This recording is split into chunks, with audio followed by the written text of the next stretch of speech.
같이 기도함으로 새벽기도 시작합니다. 하나님, 계시록의 말씀이 어렵게 느껴지는 것이 아니라 그 가운데서 말씀하시는 하나님의 뜻과 하나님의 위로와 하나님의 소망을 발견할 수 있으며, 그래서 오늘날 우리가 살아가는 삶이 때로는 어렵고 지치고 환난 가운데 있다 할지라도 이 계시록에서 우리는 하나님의 분명한 미래를 발견할 수 있는 지혜가 있게 하여 주옵소서.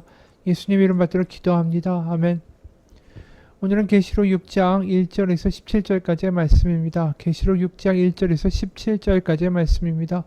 내가 봄에 어린 양이 7인 중에 하나를 떼시는데 그때 내가 들으니 네 생물 중에 하나가 우레소리같이 말하되 오라 하기로, 이에 내가 보니 흰 말이 있는데 그 탄 자가 활을 가졌고 면류관을 받고 나아가서 이기고 또 이기려고 하더라. 둘째 인을 떼실 때에 내가 들으니 둘째 생물이 말하되 오라 하니, 이에 다른 붉은 말이 나오더라. 그 탄 자가 허락을 받아 땅에서 화평을 제하여 버리며 서로 죽이게 하고 또 큰 칼을 받았더라. 셋째 인을 떼실 때 내가 들으니 셋째 생물이 말하되 오라 하기로, 내가 보니 검은 말이 나오는데 그 탄 자가 손에 저울을 가졌더라. 내가 네 생물 사이로부터 나는 듯한 음성을 들으니 이르되 한 데나리온에 밀한되요 한 데나리온에 보리 석대로다. 또 감람류와 포도주는 해치지 말라 하더라. 넷째 인을 떼실 때에 내가 넷째 생물의 음성을 들으니 말하되 오라 하기로, 내가 봄에 청황색 말이 나오는데 그 탄 자의 이름은 사망이니 음부가 그 뒤를 따르더라. 그들이 땅 4분의 1의 권세를 얻어 검과 흉령과 사망과 땅의 짐승들로서 죽이더라. 다섯째 인을 떼실 때 보니 하나님의 말씀과 그들이 가진 증거로 말미암아 죽임을 당한 영혼들이 제단 아래에 있어 큰 소리로 불러 이르되 거룩하고 참되신 대주제여, 땅에 거하는 자들을 심판하여 우리 피를 갚아주지 아니하시기를 어느 때까지 하시려 하나이까 하니, 각각 그들에게 흰 두루마기를 주시며 이르시되 아직 잠시 동안 쉬되 그들의 동무 종들과 형제들도 자기처럼 죽임을 당하여 그 수가 차기까지 하라 하시니라. 내가 보니 여섯째 인을 떼실 때에 큰 지진이 나며 해가 검은 털로 짠 상복같이 검어지고 달은 온통 피같이 되며 하늘의 별들이 무화과 나무가 대풍에 흔들려 설익은 열매가 떨어지는 것 같이 땅에 떨어지며 하늘은 두루마리가 말리는 것 같이 떠나가고 각 산과 섬이 제자리에서 옮겨짐에 땅의 임금들과 왕족들과 장군들과 부자들과 강한 자들과 모든 종과 자유인이 굴과 산들의 바위 틈에 숨어 산들과 바위에게 말하되 우리 위에 떨어져 보좌에 앉으신 이의 얼굴에서와 그 어린 양의 진노에서 우리를 가리라. 그들의 진노의 큰 날이 이르렀으니 누가 능히 서리요 하더라. 아멘. 오늘은 드디어 7인의 그 인장들의 하나씩 띄어지는 장면이 있죠. 그래서 첫째부터 네 번째 인이 띄어질 때 놀라운 이런 저주와 사망과 기근과 전염병 같은 일들이 벌어집니다. 그래서 맨 처음에는 흰 말이, 둘째는 붉은 말이, 셋째는 검은 말이, 넷째는 청황색 말이 등장합니다. 근데 왜 이렇게 인을 띄실 때 왜 네 가지의 말이 등장해야 하는가?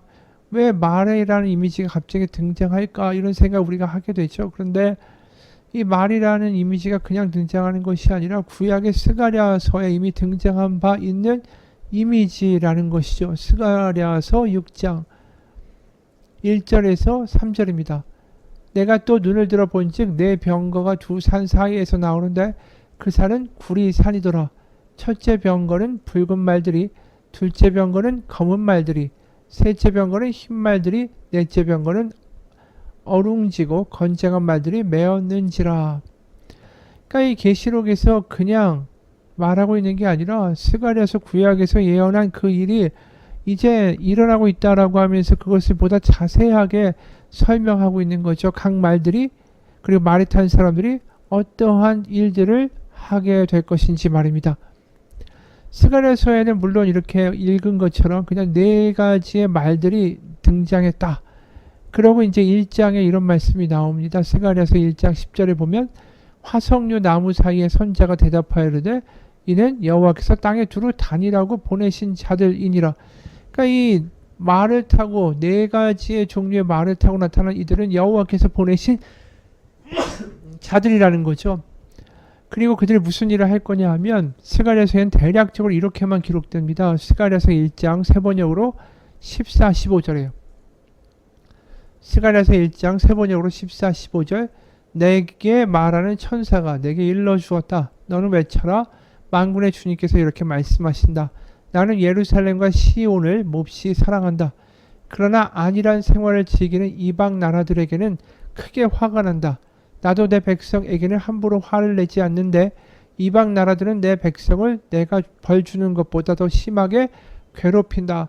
바로 이 네 개의 말, 그리고 말 탄 사람들이 여호와로 말미암아 행하게 되는 일은 뭐냐면 이방 심판인 거예요. 바로 하나님의 백성들을 괴롭히고 핍박하는 자들에 대한 하나님의 구원의 날이고 심판의 날인 거죠.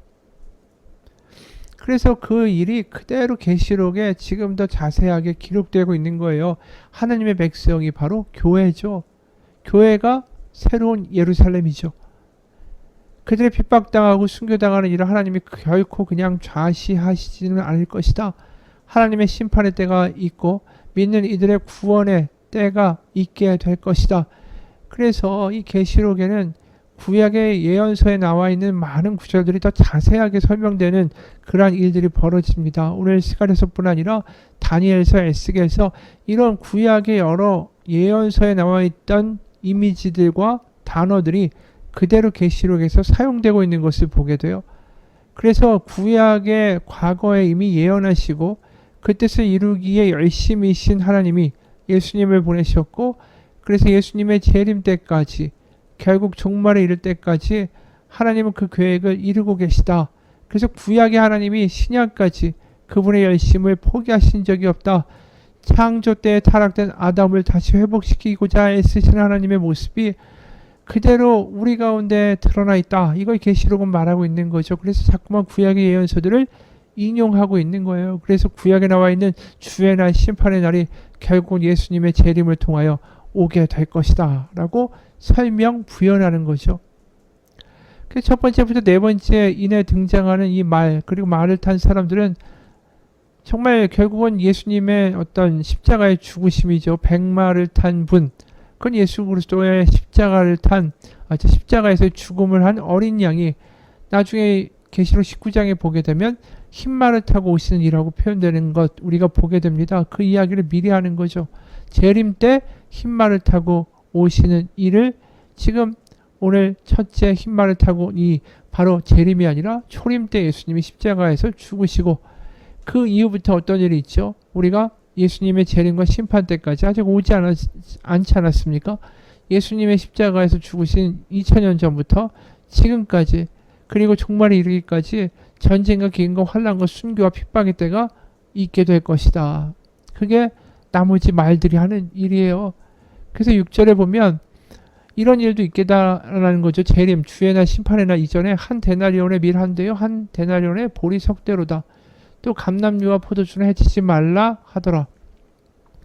기근이 너무 심해서 한 데나리온에 고작 보리 석대밖에는 살 수가 없을 정도로 곡식값이 치솟은 거죠. 그나마 감람류와 포도주는 하나님이 남겨주라 하셨지만 이 감람주와 포도주가 죽으면 어떻게 먹고 살겠어요. 끔찍한 일이 벌어진 거예요. 기근이. 그리고 8절에는 더 분명한 일이 벌어지죠. 사망이라고 불리는 자가 나타나서 그들이 땅 4분의 1의 권세를 얻어 검과 흉년과 사망과 땅의 짐승들로서 죽이더라. 이 끔찍한 사망과 사람들의 이 핍박이 시작되고 그리고 다섯째 인이 떼어지니까 이제 이런 일이 벌어지죠. 9절부터 10절 다섯째 인을 떼실 때 내가 보니 하나님의 말씀과 그들이 가진 증거로 말미암아 죽임을 당한 영혼들이 제단 아래에 있어 큰 소리로 불러 이르되 거룩하고 참되신 대주제여 땅에 거하는 자들을 심판하여 우리 피를 갚아주지 아니하시기를 어느 때까지 하시려 하나이까. 그러니까 다섯째 인을 떼실 때 얼마나 많은 이들이 순교를 했는지 그 믿는 이들이 어느 때까지입니까? 어느 때 주님 저 악한 이들 저들을 심판하시지 않고 기다리시겠습니까? 이렇게 울부짖는 일이 벌어진다라는 거죠. 그래서 이 땅에 속한 자들이 핍박한다. 이것은 하늘에 속한 자들의 반대말인 거 아닙니까? 땅에서 권세 잡고 이 땅에 있는 것이 전부라고 말하는 이들. 순교와 핍박의 상황에서 믿는 이들이 죽어가죠. 그때 주님이 11절에 각각 그들에게 흰 두루마기를 주시며 이르시되 아직 잠시 동안 쉬되 그들의 동무 종들과 형제들도 자기처럼 죽임을 당하여 그 수가 차기까지 하라 하시더라. 그러니까 아직 때가 이르지 않았다라는 거죠. 순교자의 숫자가 이제 차게 되면 분명히 주의 날 심판의 때는 올 것이다. 그러면서 흰 두루마기를 주시면서 이것을 입고 너의 믿음을 지키라. 이 흰 두루마기를 입었다라는 건 뭘 표현하냐면 믿음을 끝까지 지켜서 새 예루살렘 하나님의 도성에서 살게 되는 그 완전한 아담의 새로운 아담의 후예로서의 믿는 자들의 모습이 바로 흰 옷을 입은 사람들이죠.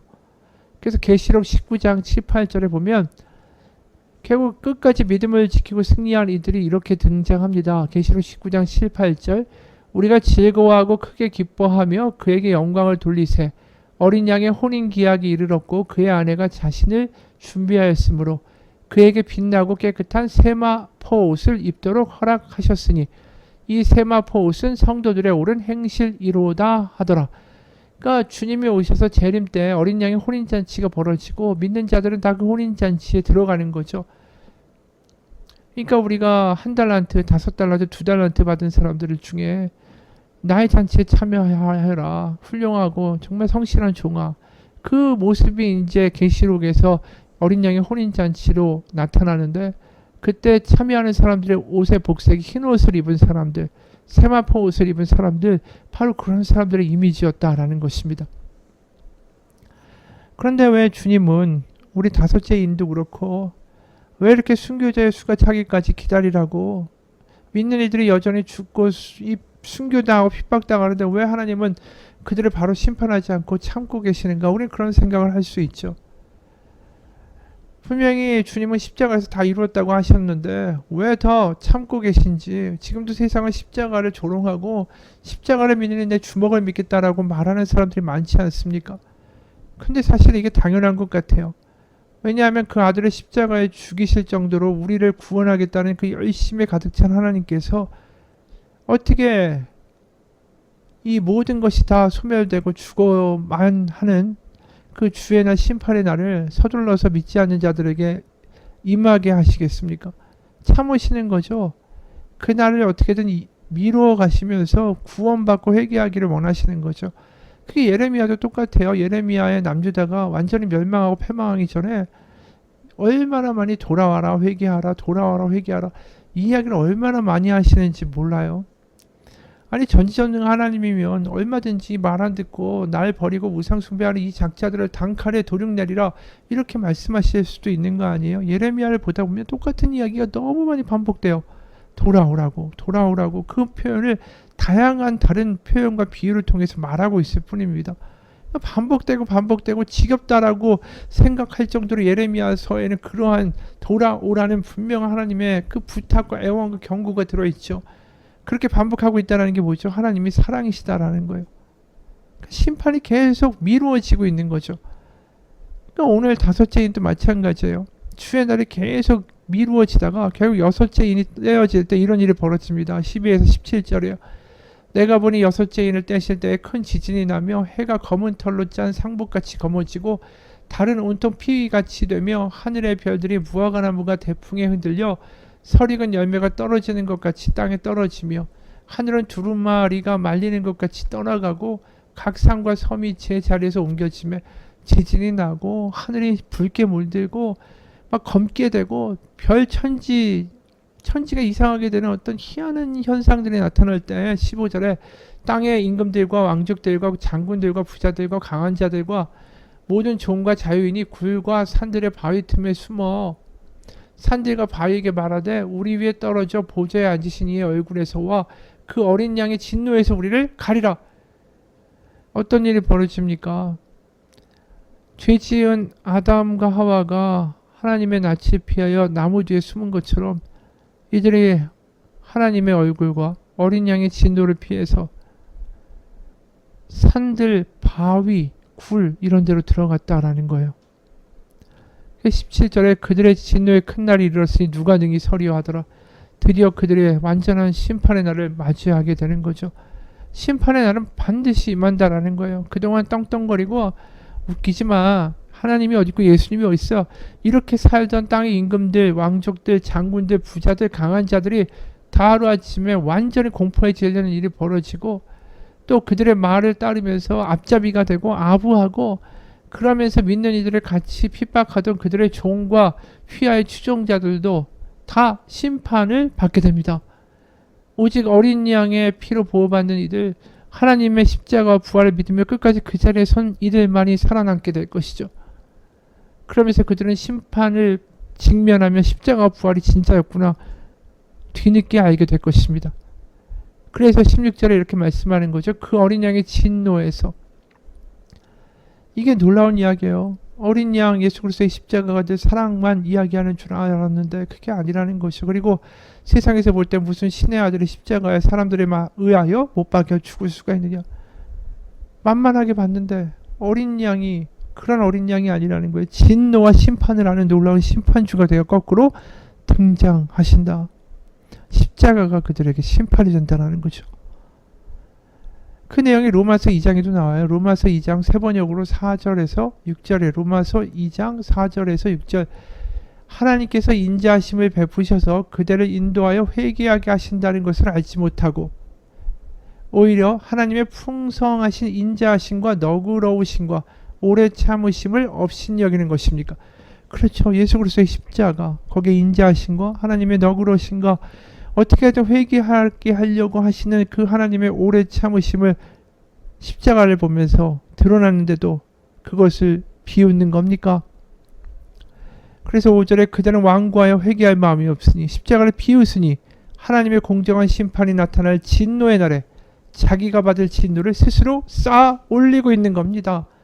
하나님께서는 각 사람에게 그가 한 대로 갚아 주실 것입니다. 오늘 계시록의 이야기를 그대로 사도 바울이 하고 있는 거죠. 여러분 계시록을 보면서 무슨 생각이 드십니까? 무서운 심판의 책 같습니까? 아닙니다. 이것은 교회에게 믿는 이들에게 보내는 거죠. 다시 말해서 계시록의 이야기는 위로의 말씀이에요. 지금 순교당하고 핍박당하고 세상이 조롱하고 힘들지만 이렇게 비극으로 끝나지 않는다. 하나님은 분명히 그분의 열심으로 그분의 계획을 완성하시는 날이 오고야 말 것이다. 그것을 확신하라.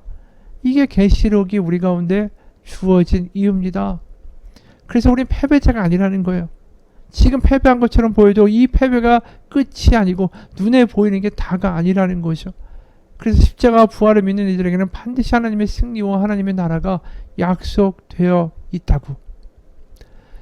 그래서 이 책을 읽다 보면 핍박과 환난과 악의 어떤 그 끔찍한 어떤 득세와 순교하는 이들과 이런 얘기들이 나오지만 계속해서 암호처럼 이 책 전반부에 뿌려져 있는 7개의 코드 같은 게 있어요. 7 나오는 중복된 단어가 있어요. 그게 계시록의 핵심 메시지예요. 뭐냐면 그 말은 복이 있나니. 이 말이 계시록 초반부터 끝까지 7번 7이라는 숫자가 의미심장하죠. 완벽한 숫자요. 완벽한 충만한 복이 있다라는 거예요.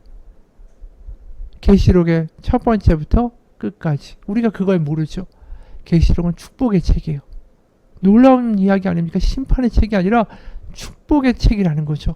믿는 이에게 복이 있으라라고 선포하신 하나님의 위로의 책인 거예요. 그래서 계시록 1장 3절 이 예언의 말씀을 읽는 자와 듣는 자와 그 가운데 기록한 것을 지키는 자는 복이 있나니 때가 가까움이라. 계시록 14장 13절 또 내가 들으니 하늘에서 음성이 나서 이르되 기록하라. 지금 이후로 주 안에서 죽는 자들은 복이 있도다 하심에 성령이 이르시되 그러하다. 그들이 수고를 그치고 쉬리니 이는 그들의 행한 일이 따름이라 하시더라. 계시록 16장 15절 보라 내가 도둑같이 오리니 누구든지 깨어 자기 옷을 지켜 벌거벗고 다니지 아니하며 자기의 부끄러움을 보이지 아니하는 자는 복이 있도다. 흰 세마포를 입은 이는 복이 있도다. 계시록 19장 9절 천사가 내게 말하기를 기록하라. 어린 양의 혼인잔치에 청함을 받은 자들은 복이 있도다. 어린 양의 혼인잔치에 참여하는 이들, 흰옷을 입은 이들, 두루마기를 입은 이들 복이 있다. 그리고 계시록 20장 6절.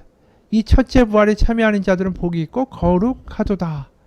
둘째 사망이 그들을 다스리는 권세가 없고 도리어 그들이 하나님과 그리스도의 제사장이 되어 천년 동안 그리스도와 더불어 왕노릇 하리라.